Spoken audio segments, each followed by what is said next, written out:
So it has now been almost 6 months that I have been living in Bangkok, Thailand, and I've seen a lot of videos talking about how expensive Bangkok is. So in this video, I want to break down some of my cost of living here in Bangkok and talk about, is it really any more expensive here than the other cities that you could live in Thailand that most foreigners tend to choose, like Pattaya or Chiang Mai or Phuket or Hua Hin? Like, is it actually that much pricier to live in Bangkok? And so to kick things off, in my personal opinion, I don't really feel like the cost of living here is any higher than, like, say, Pattaya. But I'll give more detail in a moment, so let's go ahead and jump into it. Hi, for those of you who are new, my name is Isaiah Ashley. I'm a digital nomad who's been living in Thailand or just Southeast Asia for almost 2 years now. And if you're not already, be sure to smash that subscribe button. It will help support the channel. I'll greatly appreciate it. One thing I want to emphasize as someone who's been living in Thailand for almost 2 years now is the cost of living in Thailand is really a spectrum, right? So a lot of videos you guys will see will talk about how cheap Thailand is and everything's so cheap, cheap, cheap. And then you might see some content that talks about how expensive things can be in Thailand. And so I want you guys to understand the spectrum of cost of living here.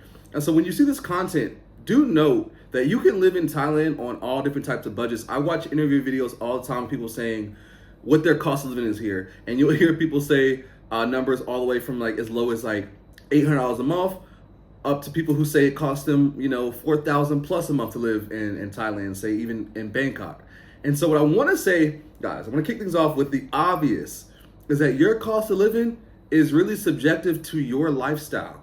I don't know why some people tend to have a hard time understanding that, but everyone has a different taste and quality of life that they aspire for and want to live, right? So if you guys come here to Thailand and you've only seen like how cheap things are, you might be blown away by how expensive things can be, right? Especially here in Bangkok, there are numerous or so many like luxury malls and shopping and restaurants, and the prices are in fact not cheap.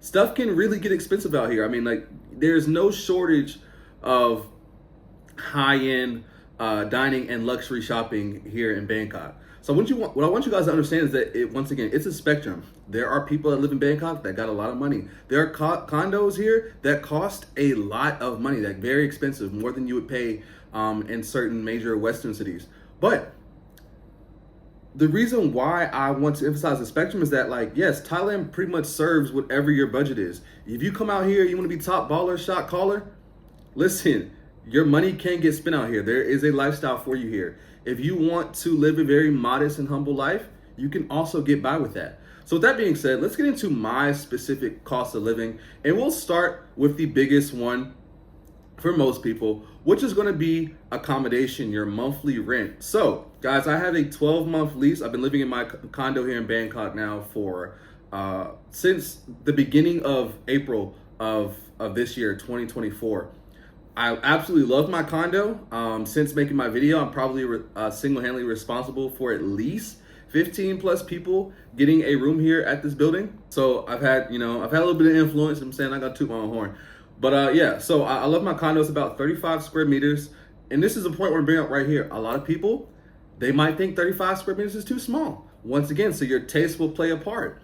Does it mean that you have to live in a condo this size? No, if you want smaller, you can get small. If you want bigger, you can get bigger. Do note though, that with each taste you have, please have a budget for it, right? If you want a bigger condo, you're gonna be paying more money for it.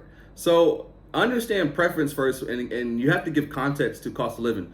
But my rent here, and I have a good deal on my rent, so you guys can't I don't think you'll be able to find a room for it as reasonable in this building that I'm paying. And I barely even want to say it. I've already said in my last video, but I'm paying 16,000 baht per month. For this room, you cannot, I think if you look at the marketplace right now, they're going for at least 20, so I'm definitely getting a deal staying here. And that converts to 470 baht roughly. Now, if you guys know that foreign exchange, the currency values, they move up and down. So when I first moved into this condo, 5-6 months ago, the currency exchange value was that 16,000 baht only required was about 440. So technically, through the value differences, my rent has gone up by about $30. Not a big deal. It's not going to be the end of the world. But yeah, so I'm paying basically close to $500 per month at my condo. Have everything I need. If you guys haven't seen the condo tour video, go check it out. I mean, I love the location. I love the building. We have everything. We have a rooftop basketball court. We have a little small track I've started to use sometimes. We have a community kitchen area that has an oven. I've been using that as well. I get my money's worth living in this condo. There's a gym. I don't really use it. I like to work out at a bigger gym. Sometimes these small gyms get crowded. People actually use the amenities in my building. That's one thing that I'm surprised about. In many condos, the amenities aren't that used, but we have like multiple co-working areas. We have the pool and everything. Like these amenities get used. Like most of the time now, the co-working space, like on the first floor, is usually always people in it. I mean, they're using everything here. And it's still not necessarily crowded, but people definitely take advantage of the amenities this building has to offer. So with that being said, I could be paying this exact amount of rent in Pattaya. Now, my rent was in fact cheaper in Pattaya, $245 per month. Probably fluctuated with the currency value, but let's just say in terms of Thai baht, I was paying 8,500 baht per month for that condo. But you cannot compare apples to apples. We can't just say, oh, see, Pattaya is cheaper because your rent. No, you can't compare apples to apples. I'm living in a high-rise building now that is way nicer than where I lived in Pattaya. I didn't mind my Pattaya condo, but this one is for full time. I love living here more. So if I was to live in a condo of similar equivalent in Pattaya, I would be paying roughly the same amount that I'm paying here, if not more. So once again, if we're comparing cost of living, Pattaya is not really going to save you any money as far as rent goes when you're comparing apples to apples. Can you find cheap condos in Pattaya? Of course. But guys, you guys can also find cheap condos or cheaper condos, affordable condos, whatever word, makes you feel warm and cozy here in Bangkok. Now, it's really going to depend though on the area. That's something that has to be talked about. Like the area you choose to live in will really, like anywhere else, that's how real estate works, will dictate your rent prices. So if you're living here in Bangkok and you want to live, in a Sok or Thonglor or let's say Ekamai area, in those what else we have, like Chitlom, those areas are going to be pricier. They're going to be more pricier. There's more going on over there. It's more vibrant. It's higher demand. So yes, if you live in those main parts of Bangkok, then it's going to be more costlier. But I know most foreigners, because they're watching on the YouTube content, if content creators like me don't put out this information, you won't know until you get here where how the currency, how the expenses might change depending on the area, because you're not familiar with the areas, right? But there's plenty of areas outside of the most talked about parts that content creators highlight on YouTube and TikTok. There's plenty of other areas you guys can choose to live in, and the rent will be in fact cheaper. Now, the reason why most of the time these areas get the most of the attention is because these areas are very walkable. They're more vibrant. It's just more to do in these areas. Like as far as like you just get a condo right here and you walk outside and boom, you're right beside like a big old mall, or you have to just take, or you walk for 10 minutes and now you're surrounded by, coffee shops and restaurants and, all these different things. So once again, guys, with that being said, rent in Bangkok can be pretty much whatever you want to pay. It's just gonna be about the area, right? The further out you get or the less known areas are going to be a lot cheaper. Mind you guys, the average wage in Thailand is like $500 per month when we average it. Now, that doesn't mean everybody here is making 500. People who make a lot of money. There's people here who make more than a lot of Americans. There's people here getting money, guys. But don't make that mistake of thinking that everybody here is just scraping by. No, there are rich people here like there's rich people everywhere, right? So, with that being said, of course you can find cheaper rent in here. It just doesn't get highlighted on YouTube because the content creators don't talk about it. But yes, to make my point, guys, rent is really no different here than it is in Pattaya, in my opinion. And somewhere like Pattaya, the rent is going to be going up over the next few years anyway, because that city is getting cleaned up. It's growing. There's new attractions coming to that city. So the cost of there will be higher in the next, say, 5 or so years, and even before that. So it's not going to really be much of a difference. I want to just emphasize that your lifestyle will play the biggest part. So quick announcement, guys. For those of you who've been following me for a while, you'll know I've been talking about the idea of launching an online community for expats and nomads interested in moving to Thailand or currently living here. I want to tell you guys the wait is over. I have finally launched the community. This is the official launch. This is the first time I'm mentioning this to the world, to the public, to my channel, my viewers. And the name of the community is called the Tribe of Nomads Thailand. And so inside this community, the number one focus is to connect like-minded individuals and just good people together. I've had the pleasure of meeting a lot of great people just by being a content creator. People reach out to me, whether it's just on the street or, I'm even sometimes in my own building or a lot of times online wanting to, build a relationship. And so I want to extend that to you all as well. So that's the number one focus in this, is to build an established community, because one very important thing when you move to a new place is being able to be around people that are, similar to you or have things in common, whether it's, hobbies, ideas, lifestyle, and that's all going to happen inside the community. But the next group of people I want to help serve is those that need information. I get a lot of emails and stuff and questions about living in Thailand. So within the channel, I've created different rooms or channels, to be specific, to talk about different topics. So there's gonna be one, a social room, just the general channel to connect with people and discuss anything. But outside of that, I've segmented it. So there's a channel specifically discussing visas. There's gonna be another channel discussing like finding housing, another channel specifically for content creators to be able to discuss metrics, collaboration, and ideas for content, all inside the community and more. And I also want to eventually bring this community in person. So we'll also be hosting exclusive in-person events, whether it's just, a night out of dining, a night out for drinks, parties, and get-togethers will all happen if you're a part of this community. So if that sounds like something you're interested in, I want to invite you to join the community. Once again, if you're a positive person, you bring in good energy, then please check out the community. And the best part is, guys, you can join for only $4 a month. I felt like that was the best price I could create it at, and be able to dedicate my time and energy to it and provide you guys value. So if that's for you, the link will be in the description. You guys can join now. Once again, this is the official launch, so you guys will be some of the very first members to join this community and help me get it to the first 50 to 100. Once again, I hope to see you inside. Peace. Next thing under that, let's just talk about is transportation. I love the fact that I live in walking distance of the BTS. My condo has a free, even though it's only a 3 or 4 minute walk, we have a free shuttle that takes us there, and it runs every like 30 minutes up until maybe like 6 p.m. or 7 p.m. So I take the BTS most of the time if I can, unless the area I'm going to is not in BTS reach. Then I'll take a grab bike most of the time, and sometimes I'll take a taxi, like if it's raining or if it's a date night and we don't want to just be in the back of a bike. Girl doesn't want to get her hair messed up in the wind, then we'll take a car. On average, I say through BTS travel and maybe grabs, I'm just estimating, this is a guesstimate, so I don't really actually track it. If I had to guess, I'm thinking I'm paying about $6 per month in transportation. That would equate to about 2,000 baht. Could it be slightly higher? Sure. There might be some wiggle room, so don't just think I'm saying it's absolutely that. It might be higher if I really calculated it.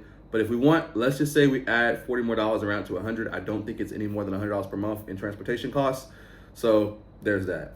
Next, we have my very fast Wi-Fi. I have Wi-Fi through AIS. It's like, I think it's fiber internet, whatever. But my internet is very fast. So I'll put a little overlay of how fast the internet speed is, because I know a lot of you guys have questions about, is the internet good in Thailand? If you have a good internet plan, yes, it's good. My Wi-Fi is very fast. Streaming, editing, it gets the job done, as you guys just seen in that little clip.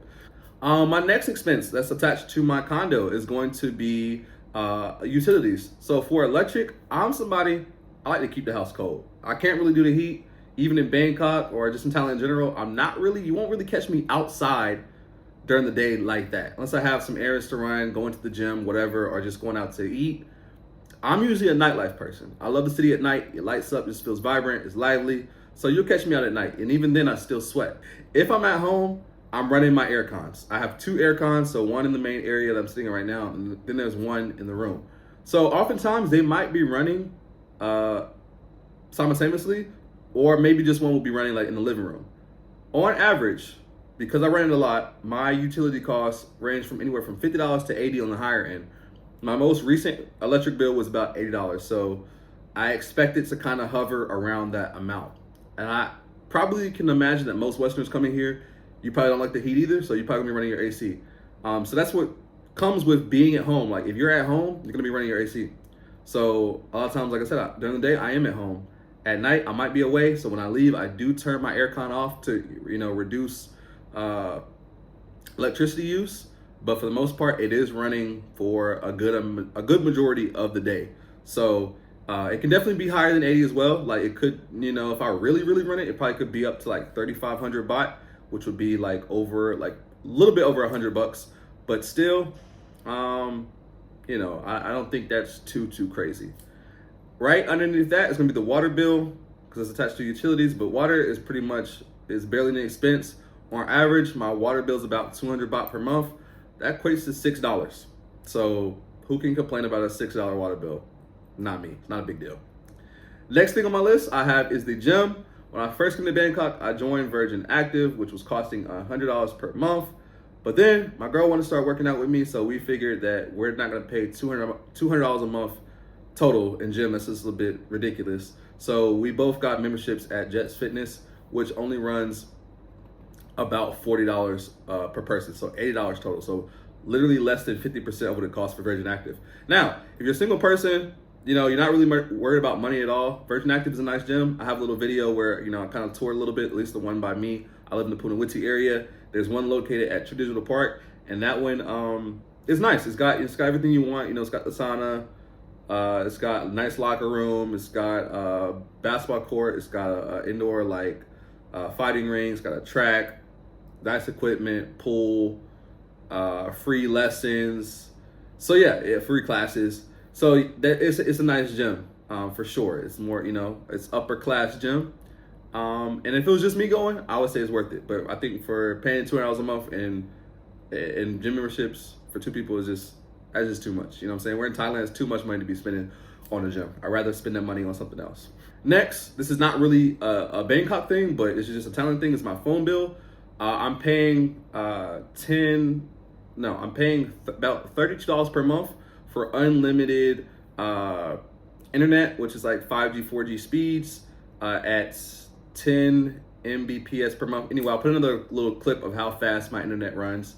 And I think that's pretty reasonable. So, I have my Thai SIM card. I no longer am using my American one, so that's saving some money. That'll save me almost 100 something. I want to say like $120 per month.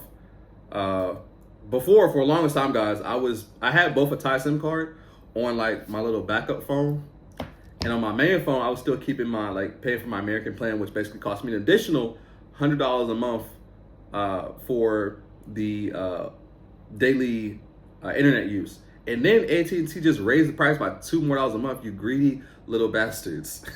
So that cost went up even more. So I was like, no, all right, can't pay this no more. Well, I mean, I could, but I'm not gonna do it because that means I'm giving AT&T, like $2,000 a year in phone bill, which is absolutely absurd. So we're done with that. You know what I'm saying? We're done with those ties. Next on my list, I have laundry. Very small expense. We have a washer in the room, but then we dry using the laundry service in the laundry room in the building, which to get the clothes dry is roughly I think 100 baht per say wash. And let's say we're washing a few times a week. So do the math on that. I say roughly in a month about $20 to $25 in laundry costs.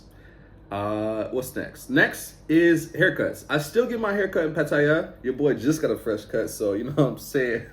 Ooh-wee, it's getting a little hot in here. You feel me? No, but yeah. So I go to my barber in Pattaya. There are multiple good barbers here in Bangkok. For anybody who's worried about it, if you need a recommendation, I got you. The only reason why I don't really get my haircut here in Bangkok is because the good barbers, they're highly sought after, which means that their schedules are usually busy, and I have to book like multiple weeks in advance.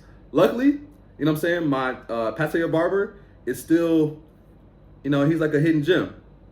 So I can literally a day in advance or same day usually go ahead and book him. So I go to Pattaya, I take the bus, the air conditioned bus, so that's 131 per way, which is going to equate to about $4. So let's say round trip for the bus is $8, and my haircut costs an additional $8 for hair and beard, which is still cheaper than even if I get a haircut by the good barbers here. Because like I said, the barbers who are good here in Bangkok that I know of, they would I think a haircut and beard for the top barber would cost 900 baht. So literally, in a sense, I'm not really going to Pattaya to save money, but I'm going for the convenience. But technically, it does end up being a savings as well by literally going to Pattaya than getting my haircut here. Now, like I said, it's not really a big deal, but my barber in Pattaya is good, and it does come out to less money. So, and I still like going to Pattaya anyway. So I go to Pattaya probably every 2 weeks. Sometimes I stay for a day or two, but most of the time I just come back same day, go get my haircut, might go grab some food from Culture Lounge or something like that, and I'm headed back home. And if you haven't been to Culture Lounge, you know what I'm saying, you're missing out. Go check it out for sure. Those are really my main set expenses. Obviously, you guys are probably thinking to yourself, you left out food. I know I did. The reason why I don't really want to talk about food that much is because that's such a subjective cost. Like, I don't know how much you eat, what your diet is. I would just say this though. Cost of food in Bangkok it really ranges, right? It really ranges. Like, Bangkok has a very diverse cuisine out here. I mean, like, whatever you want, you can find it. Top-notch restaurants, all the way down to street food, you got it. With that being said, dining out here in Bangkok can be, obviously similar cost to Western and higher, depending on where you go. But if you're someone who eats local, then the cost of eating local is in my opinion, no higher than anywhere else I've been here in Thailand, right? So I'm gonna leave out food, but I'm gonna take you guys in a second to True Digital, and we're gonna grab some lunch there. I'm gonna show you guys just a little bit of the cost, so you guys can get an idea of what it costs to eat more on a local budget here, as well as you guys can see some prices of like regular restaurants here in Bangkok, and specifically in my area. So with that being said, I left out food because if you want to eat a Western diet, plan accordingly. If you do a mix, that's cool as well. But if you eat local, I mean, your monthly cost of living for food, let's say you pay, let's say 200 on up per month, I think is a reasonable amount. I do also cook a lot at home, so that cost also fluctuates depending on what's being made. I'll try, if you guys want some specific numbers, maybe I'll talk about another video. But I just like, for certain things, like, you really can't give it an exact cost because we're all different. You know what I'm saying? Maybe you only eat twice a day. Maybe you only eat a vegan diet. So I can't really tell you. I didn't want to include that because for everyone it's going to be different. But I do want you guys to know that if you want to eat local and you want to save money, and you really enjoy eating Thai food, then the cost of living for food per month is not going to be ridiculous. It's really the same as anywhere else here in Thailand. Nightlife, I go out maybe a couple times in a month. Most of the time it ends up being just vibing at the house with the little bottle. So I go to 7-Eleven and get like a bottle of Hong for like 300 baht. It's like $10 for that, like a bottle of like Sprite. So let's just say if it's at home vibing a couple times a month, let's say roughly 30-40. If I go out, typically like say somewhere like Sugar, it's best to just buy a bottle. So that might be $100 to get like a little table and a bottle, right? And if I do that, so let's just say all in all, let's say per month going out, nightlife, 200-ish. I don't really go that crazy anymore like I used to. And the last thing on the list would be dates. I think on average, dates are around, $30 to $35. And that's because most of the time, when we go on dates, we like to use a little app called Eat2Go that I have plugged so many times. Hey, look, Eat2Go, if you're watching this, sponsor your boy, because I really be like plugging y'all. But Eat2Go, they have a bunch of restaurants here in Bangkok. I mean, I've done Eat2Go in Pattaya, Bangkok, and in Phuket. So they have, whatever the main cities are, they usually have restaurants in that area. And you can get discounts all the way up to 50% off. And so typically, a lot of times, it'll be like 8:30 or 9 at night. Book a little 50% off reservation and go eat good. Go eat good for literally half off. So, I don't know about y'all, but I'm a sucker for a discount. I'm not too good for a discount. Some people like to flex how much they're spending. I like to flex how little I'm spending. That's, you know what I'm saying? Like, that is, the flex to me is how little I can spend. Not in a way of being cheap, but like, I don't think it's cool to pay more for something that I can get for less. That's why I be hyping up Lazada, Eat2Go, living in Thailand. Like, I don't know. I like a good deal, you know what I'm saying? I'm a sucker for a good deal, you feel me? But yeah, guys, so that kind of pretty much sums it up. Anyway, let's go ahead and jump over to True Digital Park, grab some food, and then you guys can get an idea of what the average meal here can cost you in Bangkok. Let's go. So I just thought about it, guys. There was another thing I left off the list for expenses, and that is my braces. My braces here in Bangkok cost me $45 a month. And as you guys can see, if you've been following me for a while, my smile has been transforming flawlessly. It's, I mean, like my smile, I'm in love. I'm really in love with how much progress has been made in these last, how many months? Like 4 or 5 months. I think I got braces the same time I moved into this condo. So yeah, guys, the results is literally amazing. Shout out to Paya Thai Dental Image Clinic here in Bangkok. They have done an absolute wonderful job so far. So if you need dental work, go check them out. I mean, you can't beat paying $45 a month to have a beautiful smile. Invest in your smile. That's all I can say. If your teeth right now, if they aren't straight, they aren't, they aren't the whitest they can be, you're missing teeth. If you have the money, invest in your smile. Whether you like it or not, people will judge you off of that, right? And so I think one of the most important things when it comes to visual is your smile. And so it's 100% worth investing in. Invest and have a beautiful smile. It literally changes people's perception, can open up doors for you, new opportunities, all of having a nice smile. Like, nice smiles are captivating. So yeah, like, I'm just saying, all in all, shout out to the dentist here. You know what I'm saying? Your boy, I can't stop smiling. You feel me? So before I take you guys to True Digital, I just want to show you guys some of the conveniences we have right here at our condo. Check this out. So they installed both of these refrigerated areas, and you can literally get some of these groceries right here at the condo. So if you guys look inside, y'all can see we have water, salads, fruit. So that's mangoes, watermelon, yogurt, and all you do pretty much, you guys see right here. So scan the QR to pay, take the food from the fridge, show CCTV for 1 second. And that's all you gotta do. And y'all have all these options right here. And then there's another one on this side that has some more things. So we got, looks like some eggs down there, vegetables. What is this? Oh, okay, we got some cold pressed drinks.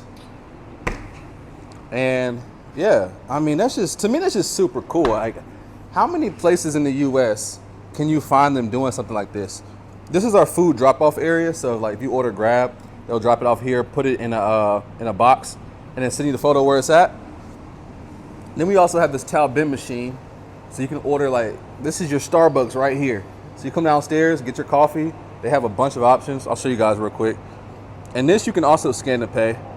We change the language to English. Y'all can see specialty coffee, sodas, all types of stuff right here. And then we have the 7-Eleven vending machine. So we don't have a 7-Eleven in our building, but we have the vending machine. The actual store is only 3 minutes away. You got sodas, drinks, water, and then microwavable meals and snacks. And then we have this vending machine, which has like your medical needs and also, feminine hygiene products for women. So guys, I mean, talk about the ultimate convenience. It's 110%, 1,000% worth what I paid to live here. Less than $500 per month. That is the ultimate flex. All right, guys, so now we're gonna go to the Lotus Eatery, open from 10 to 9 p.m. every day. And this is just a little food hall that has a ton of options for dining, you know what I'm saying? So this is a great spot to come and get dinner or lunch and eat for a reasonable price. So I'm gonna walk you guys through a little bit so you guys can kind of see, what they have to offer here. We eat at this chicken stand a lot. They have like the grilled chicken. I've never had this, but I've been hearing about these sandwiches, so I might have to try a sandwich today. But we're gonna walk around first. This does look interesting, so I might have to come back and try this. And y'all can see this is smelling very, very good. Take a look, guys. So 65 baht, 65 baht. All these different meals, 65 baht. I'll put the conversion on the screen for you all. But if I had to guess, I'd say there's at least 25 to 30 food halls in here. You got Japanese food, Thai food, Chinese food. Not too much like international as far as like Western. Over here, you even have some Vietnamese food. So I think this is called a banh mi, I think, or something like that. I had a couple when I was in Vietnam. last year. I ate like 5 of them. Let's see what the sandwiches are called over here. Okay. Ah, so I kind of said it right. Banh mi. Sawadee Kap. Ah. You got some pho, chicken pho for 60 baht. And spring rolls. Let's see what else we have. Sawadee Kap. They have some passion fruit as well. Looks how nam sawaro.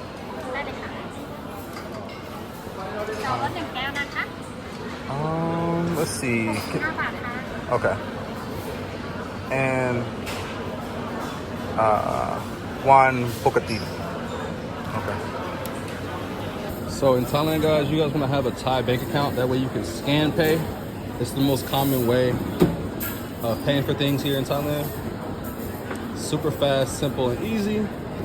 Done deal, guys.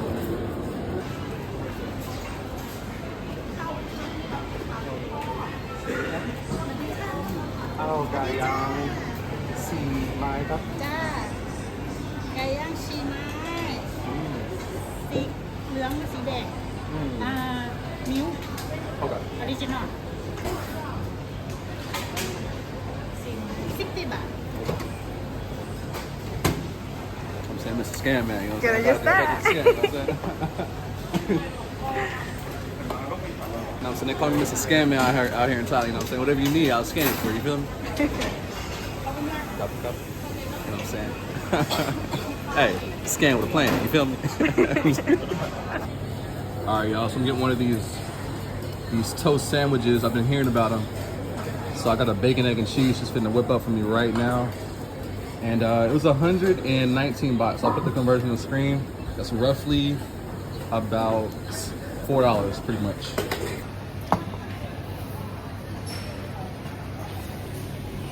All right, y'all, so we have the bacon, egg, and cheese sandwich. I'm not gonna lie, this looks pretty good. I probably want the bacon a little crispier next time, for sure. But let's give it a try. Going for a bite at, maybe from the side. I hope I'm making so much of a mess. sorry Well, that's actually smooth. The egg's like real soft and fluffy.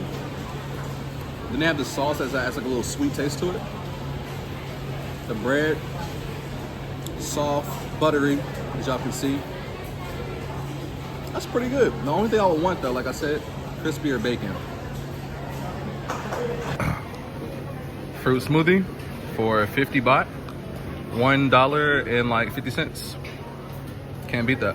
Y'all, so in summary, the expenses I listed in this video, obviously, like I said, did not include everything I spend money on in a month, but I kind of want to give you guys some of these set expenses so you can at least have an idea of what it costs to live here. So as you guys see, so total, if we add everything I mentioned in this video up, we're looking at about $765. But once again, that's excluding the expense of food. So let's just go ahead and round food up to an additional $400 a month. And now we're looking at about $1,100 and some change. Add in some money for maybe shopping monthly, which I don't necessarily shop every month. I do buy a lot of stuff on Lazada. So let's add another like $50 a month to say purchasing random things. So let's just say total, on average, I spend about $1,200 plus roughly. So let's just say $1,200 to $1,400 a month in expenses. So this to me is no more than it costs when I lived in Pattaya. And also, I still stand on that my recommended amount of income to live abroad is roughly $2,000, because there are things I didn't mention in this video, like, you know, covering your visas, insurance. Those are things you have to think about. So that's going to add another, you know, maybe a couple $100 a month to your expenses when it comes to living out here. So do keep that in mind, because I don't want to underestimate the cost of living out here too much. And then you guys think that you can move out here and live on, you know, say $1,000 a month, which realistically, if you want to, you can. I'm not saying you can't do it, but what I'm trying to get you guys to understand is, like, if you want to come out here, I think my personal number for not only just living out here, but living a good life out here, I think it's $2,000 a month. You can make $2,000 a month, maybe slightly less, 1,800. I think you can have a good life. Anything less than $1,500 a month, I feel like you're probably living more of a tighter lifestyle. But once again, it's completely up to you. You know, what makes people comfortable is completely subjective. So if you know yourself and you say to yourself like, hey, you know what? I can live a very simple life. I'm cool with living in a condo that costs $200 a month or $250. Now that's, you know, that saves you right there almost $300 a month. You don't drink, cool. There's nothing to worry about with that. You got on dates. Dates don't have to be expensive out here, right? You can go to a night market, can be a date, especially if you're dating like Thai women or just, you know, Asian women in general. I feel like a lot of them are like they're not looking to have something super crazy to impress them. I think a lot of it is just about if you're a nice person, you know, the energy is good, then you don't have to spend a ton of money on the date. I feel like the more you have to do to try to impress, they probably don't like you that much, to be honest. But simplicity, it works. So if you want to live a simple life out here, there you guys have it. There's my cost of living. Hopefully you guys enjoyed this video. Don't forget to like, comment, and subscribe. See you in the next one. Peace.